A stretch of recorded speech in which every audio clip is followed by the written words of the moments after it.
سلام بیننده ارجمند، طاهری سفر هستم و بعد کمتر از یک ساعت دیگر برنامه خبری رادیو آزادی را تقدیم میکنم. امروز درباره سرنوشت 10 شهروند تاجیکستان میگویم که سوریه رفتند و پشیمان شدند.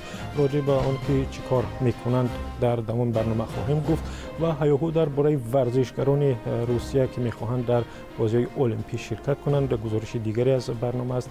چگونه هیاهو را هم در جریان برنامه خواهیم گفت و یک خبر جالب دیگر داریم درباره آنکه چگونه یک برادر هم خواهر و دو پسرمکش را در جریان مراسم دفن کارد زد و گزارش دیگر درباره آن است که شما چگونه میتوانید با وایبر و واتساپ عرض و شکایتتان را به مقامات رسانید. صبر کنید و در برنامه اینو گزارش را هم ببینید و هم گزارش دیگری جالبی داریم درباره آنکه چگونه ماشین‌های گرانبها را در فیلیپین زیر بولدوزر میمونند و خراب میکنند و همین گونه یک گزارش خوب داریم درباره آنکه یک منطقه زرخیز تاجیکستان صدها نفر دارد و تمام مردمش حالا در جستجوی کار هستند و پول ندارند. خوب همه این برنامه را میتوانید در وبسایت آزادی نقطه در آزادی ویدیو در یوتیوب، در صفحه رادیو آزادی در فیسبوک تماشا کنید.